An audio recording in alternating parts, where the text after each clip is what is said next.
ഏവർക്കും നമസ്കാരം. പുതിയൊരു വീഡിയോയിലേക്ക് സ്വാഗതം. അപ്പൊ ഇന്നത്തെ ഞങ്ങള് അവധി ദിവസമായിട്ട് ഇങ്ങനെ നിൽക്കുവാണ് കേട്ടോ. അപ്പൊ ഇന്നത്തെ വിശേഷം എന്താന്ന് ചോദിച്ചിട്ടുണ്ടെങ്കിൽ കുറെ ആൾക്കാർ ചോദിക്കാറുണ്ട്, അച്ഛൻ എന്നാ എടുക്കണം, അച്ഛൻ എന്നാ കൊണ്ട് വിശേഷം എന്നൊക്കെ ചോദിക്കാറുണ്ട്.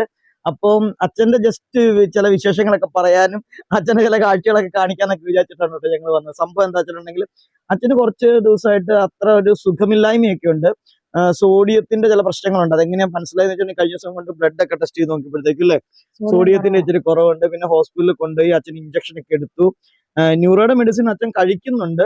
അത് നമ്മുടെ തൊടുപുഴ ഹോസ്പിറ്റലിലാണ്, സെന്റ് മേരീസിലെ മെഡിസിൻ ആണ് കഴിക്കുന്നത്. അതിന്റെ ഒപ്പം തന്നെ അപ്പൊ ആ മെഡിസിൻ കഴിച്ചുകൊണ്ടിരിക്കുമ്പോൾ തന്നെ ഒരു ക്ഷീണം പോലെയൊക്കെ ആയി.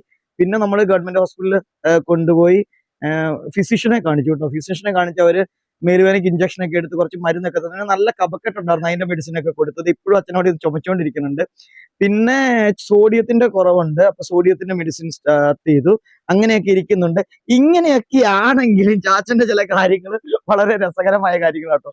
അപ്പൊ ഞാൻ ചാച്ചനെ കൊണ്ട് ഇന്ന് മുടി വെട്ടാനായിട്ട് കൊണ്ടുപോയിട്ട്, അപ്പൊ മുടി വെട്ടാൻ കൊണ്ടുപോയപ്പോഴത്തേക്ക് ഞാൻ ഈ കാര്യം പങ്കുവയ്ക്കാനുള്ള കാര്യം വെച്ചാൽ ആൾക്കാർ ചിലർ പറയാറുണ്ട് 7ഉം 70ഉം ഒരുപോലെ എന്ന് പറയാറുണ്ട്. അങ്ങനെയല്ലേ പറയണേ?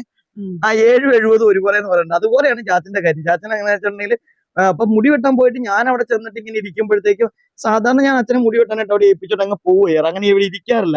അപ്പൊ ഈ പ്രാവശ്യം എനിക്ക് എങ്ങും പോകാനില്ലാത്തതുകൊണ്ട് ഞാൻ അവിടെ ഇരുന്ന് കഴിഞ്ഞപ്പോഴത്തേക്കും ചാച്ചൻ ഭയങ്കര ഡയറക്ഷൻ അവരോട്, ഇവിടുന്ന് ഇങ്ങനെ വെട്ടണം, ഇവിടുന്ന് ഇങ്ങനെ വെട്ടണം, ഇവിടെ ഇങ്ങനെ ഇത് പൊങ്ങിയിരിക്കാൻ പാടില്ല, ഇവിടെ താണിരിക്കണം, ഒത്തിരി വെട്ടാൻ പാടില്ല, അങ്ങനെ കുറെ. അപ്പൊ ഞാൻ പറഞ്ഞു, ചാച്ച ഞാൻ പോലും ഇത്രയൊന്നും പറയല്ലേ, തമ്പൂനെ കൊണ്ട് മുടി വെട്ടാൻ പോകുമ്പോ തമ്പും ചെങ്കന്ന് പറയുന്ന പോലെയാണല്ലോ പറയണെന്ന് പറഞ്ഞു. അപ്പൊ എന്താണേലും ചാച്ചനെ മുടിയൊക്കെ വെട്ടി. ഇപ്പൊ ഞാൻ ആ വീഡിയോ ഒന്നും എടുത്തില്ല കേട്ടോ. അപ്പൊ എനിക്ക് നല്ല രസമായിട്ട് തോന്നി, നമുക്കിങ്ങനെ കാണുമ്പോ ഒരു രസം തോന്നിയപ്പോഴത്തേക്ക് ഞാൻ ആ വീഡിയോ എടുത്തു കേട്ടോ. അപ്പൊ മീശം താടി ചാച്ചൻ ഒരിക്കലും വെട്ടാൻ ഇഷ്ടമല്ല. ചാച്ചൻ ഇങ്ങനെ ഭയങ്കര ഇങ്ങനെ മീശം തടിയൊക്കെ ഇങ്ങനെ വെച്ചിട്ടുണ്ടായിരുന്നേ. അപ്പൊ ചാച്ചന്റെ കുറച്ച് മീശം തടി വെച്ച വിഷ്വൽസ് ഒക്കെ കാണിച്ചു തരാം കേട്ടോ. പണ്ട് നമ്മൾ എവിടെ പോയപ്പോഴാണ്, ലുലു മാൾ അല്ലെ, എറണാകുളമൊക്കെ പോയപ്പോൾ ഉള്ള വിഷ്വൽസ് ഒക്കെ ഇരിപ്പുണ്ട്, ഞാൻ കാണിച്ചു തരാവേ. അപ്പൊ അങ്ങനെ ചാച്ചന് വെച്ചുകൊണ്ട് നടക്കാനാണ് ഇഷ്ടം. അപ്പൊ ഈ പ്രാവശ്യം ചാച്ചന് ഇങ്ങനെ വയ്യാത്ത കൊണ്ടാണ് വിചാരിച്ച താടി കുറച്ചങ്ങ് വെട്ടിക്കളയാം, മീശയൊക്കെ വെട്ടിക്കളയാം. ഇങ്ങനെ വയ്യാണ്ടിരിക്കുമ്പോ ഈ താടി മീശയൊക്കെ കൂടി ആകുമ്പോഴത്തേക്കും ഭയങ്കര ബുദ്ധിമുട്ടല്ലേ.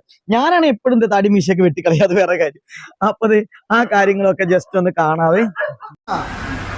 താടി കുഴപ്പമില്ല, മീശയും കൂടെ കുറച്ചങ്ങ് കുറച്ചോ. ചാച്ചൻ കുറച്ചാൽ ശരിയാവത്തില്ല. വേണോ പറ ചാച്ച. ഇങ്ങനെ നോക്ക്, എന്റെ തന്നെ നോക്ക്.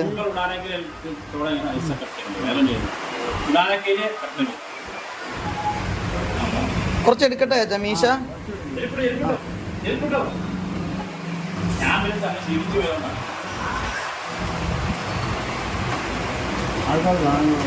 ആൾക്കാർ കാണുമ്പോ ഒരു കുഴപ്പമില്ല ചാച്ച.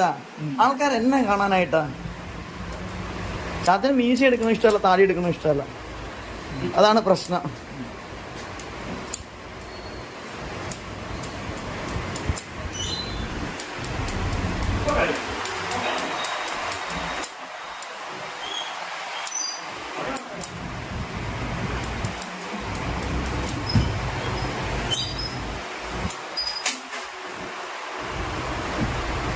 ചാച്ച എങ്ങനെയുണ്ടെന്ന് നോക്കിയേ.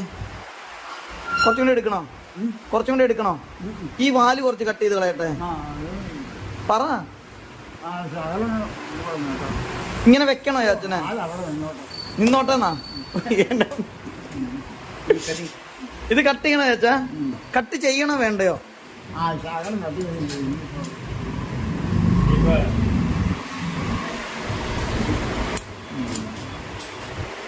അത് മതി ചാച്ച, ഇതാ നല്ലത്.